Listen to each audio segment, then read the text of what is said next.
Let's go, let's go, let's go. Hey, y'all heard me?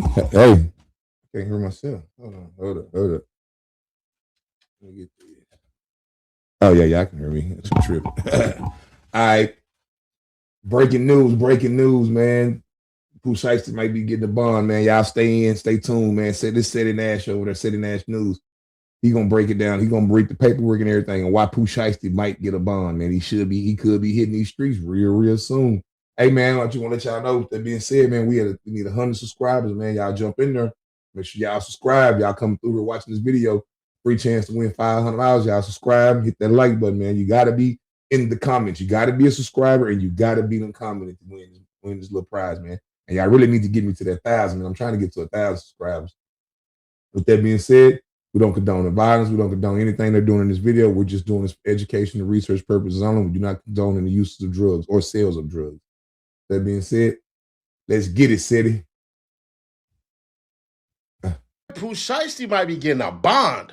States of America versus Lantrell Williams Jr. Defendants motion for a de novo review of magistrate judge's detention order and motion for release on conditions. But of course, to the Honorable Senior Judge David C. Gabi, United States District Judge for the Northern District of Texas, Dallas Division. Defendant Lantrell Williams Jr., by and through undersigned counsel, respectfully moves this court pursuant to 18 U.S.C. 3145B for de novo review of the detention order entered by United States Magistrate Judge Renee Harris Tolliver on April 8, 2026, and for an order releasing Mr. Williams on appropriate conditions pending trial in support thereof. Mr. Williams states as follows.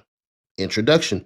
Lantrell Williams Jr. is a recording artist charged in a 4-count indictment with conspiracy to commit kidnapping and kidnapping under 18 U.S.C. 1201 and conspiracy to commit extortion and extortion under the Hobbs Act. He was arrested April 1st, 2026. People thought it was April Fool's for some whatever reason. Nearly 3 months after the alleged incident, and was later indicted on April 28, 2026. Throughout that entire period, he was on electronic monitoring. His location was known to law enforcement around the clock, and he did nothing to evade scrutiny. He made every check-in. He passed every drug test. He did not run. The magistrate judge ordered detention for 4 reasons. 1, that the weight of evidence against Mr. Williams is strong. 2, that Mr. Williams poses a danger to the community. 3, that he poses a flight risk. And 4, that no conditions can adequately protect against those concerns. None of those.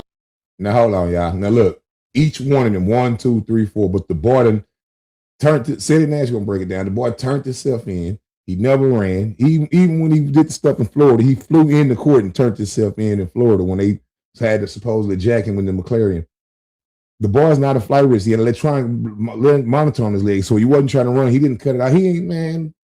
He gonna mess around and get this bond watch because they don't have nothing on them other boys. Those findings hold up. The evidence in this case is a single victim's uncorroborated account given to Dallas police on the night in question by a complainant who has since gone on social media to deny that any of it happened. The crux of the complaint is that Mr. Williams forcibly made the complaint to sign a release, which would effectively let him out of his contract with the complainant. Despite the lengthy investigation, no guns were recovered, no signed contract release was found, no audio or video evidence exists, and no conspiratorial communications of any kind were offered in evidence. Moreover, there is a serious, well-briefed question whether this incident is a federal crime at all. This court should review the detention order de novo, find that the government has not met its burden, and release Mr. Williams on conditions. A very important message from our sponsor, Cloak. Most people who sign up for these kind of services only do it to get rid of those calls. Need to. This is important for your even essentially thorough enough. And on top of that, how in the world is this a Fed case? Right. Y'all really probably don't even have the jurisdiction of this. So they're charging 4 points. And I know y'all know I like to read on this. So if you can, man, hit that like button like you like something. Let's get on with this, bro. Yeah, like said in there, hit that like button like you like something. He's gonna break it down. He reading it through. He actually do like reading this paperwork stuff. He know a little bit about what he's talking about. That's why I watch him. Like this case really ain't even a Fed case. This is a state case. The Fed just jumped in because they want Pooh Shiesty and he's a federal inmate. But this really a state case. Watch. This whole case is gonna take a major turn when they get in trial. Let's go, City. Because this is crazy. Imagine being able to build anything just by thinking about it. That damn Meet first right Base here. 44. A defendant may move to revoke or amend a magistrate judge's detention order before the district court under 18 U.S.C. 3145B. Review is de novo, United States versus Rubin. This court is not bound by the magistrate judge's findings and makes its own independent determination of whether detention is warranted. The government must prove by clear and convincing evidence that no condition or combination of conditions will reasonably assure the safety of any other person and the community. On flight risk, the standard is by preponderance of the evidence. There is no presumption of detention here. Kidnapping, conspiracy to kidnap, and Hobbs Act offenses are not among the enumerated offenses in 18 U.S.C. 3142E3 that trigger a presumption in favor of detention. It talks about a freaking drug trafficking case, but we don't really care about that. It says pretrial detention must be considered for Gioacchini because he faces RICO and Hobbs Act extortion charges, among others. As the government acknowledged at the February 24th, 2004 hearing, the charges against Simone and Gioacchini do not invoke the rebuttable presumption favoring detention established in certain circumstances by 18 U.S.C. 3142E. The government carries its full burden from the outset without any thumb on the scale. So the stuff that y'all even holding us with, y'all basically got to prove that crap. And y'all hold the burden of proof. Y'all are applying the wrong detention orders to us. So you can't say these rules should apply when in this case that we're citing right here, the same type of shit, the rules actually didn't apply from the codes that you used. Yep. What the hell going on? This shit, man, I ain't gonna lie. I like this shit. Hey, this lawyer talking that talk, spitting that shit. Well, let me go right here. 3, the charge offenses are subject to a substantial jurisdiction challenge. That means they're going to try to say, bro, hey, feds, y'all don't even have the balls to be handling this. This needs to go to the state. The strength of the evidence against a defendant is a detention factor under 18 U.S.C. 3142G2. That factor cannot be assessed in isolation from a genuine question whether the charged conduct constitutes a federal crime. Before this court weighs the detention calculus, it should reckon with the real possibility that the government cannot establish federal jurisdiction. Federal kidnapping under 18 U.S.C. 1201A1 requires proof of an interstate commerce nexus. That requirement is not a technicality. The Fifth Circuit made clear in United States versus Meyer. It can't be an interstate commerce. You know why? Because Pooh Shiesty lived in Dallas, Texas. He didn't cross no state lines. Interstate commerce is coming across state lines. I don't know a lot about the feds, but I know a little bit about the feds. I know what that interstate commerce is. They tried to hit me with it when I went to TDC with them guns. They tried to say that the guns came from Lawton, Oklahoma, and we brought them to Dallas, Texas, but it wasn't gonna stick because we didn't bring the guns over. It was just a whole bunch of technicality. So they didn't even charge me with the guns. You know what I'm saying? But I get into that later on when we get monetized. Yeah, because I got a story to tell too, man. I got some good ones. He's just a mediocre story. Hey, go, City. An offender's travel must be in furtherance of the commission of the offense, not merely travel that happened to precede it. Failing to establish that nexus is reversible error. The government's evidence on this point is thin at best. Start with what is undisputed. Mr. Williams did not travel interstate. He lived in the Dallas area. The studio was local to him. The government's interstate commerce theory depends entirely on the travel of the Memphis-based co-defendants, but the record is silent on when those individuals arrived in Dallas or why they came.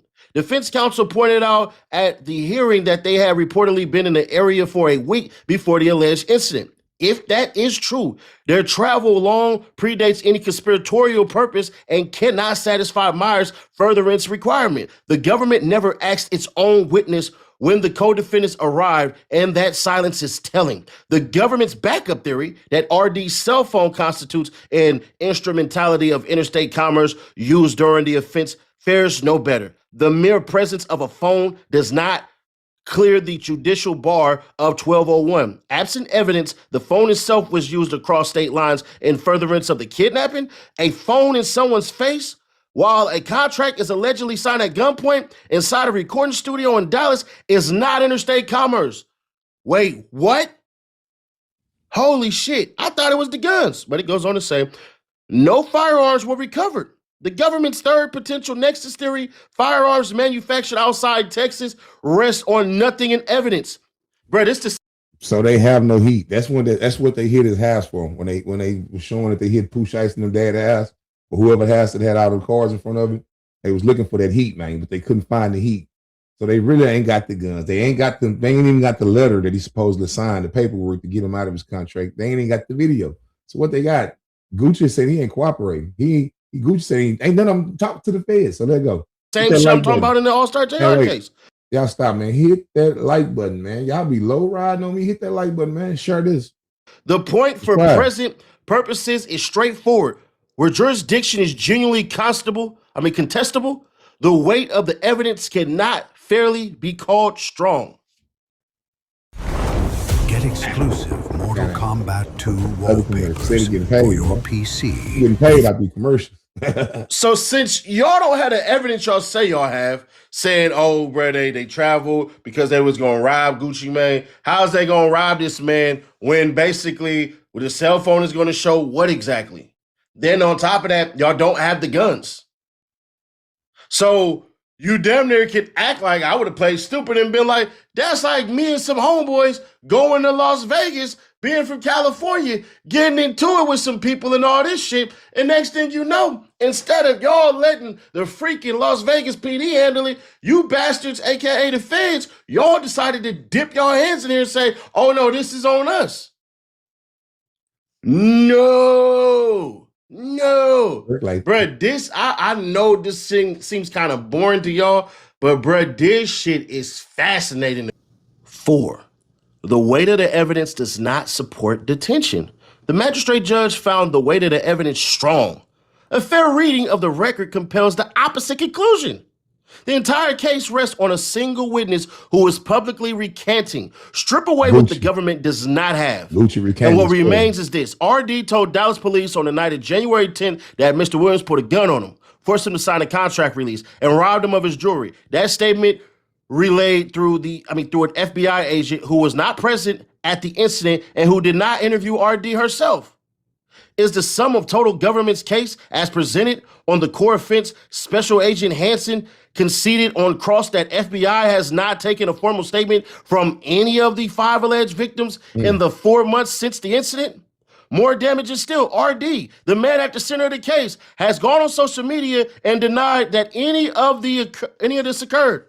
He has posted videos repudiating the government's account, and according to defense counsel's unchallenged representation to the magistrate judge, has displayed the alleged stolen jewelry as if it were still in his possession.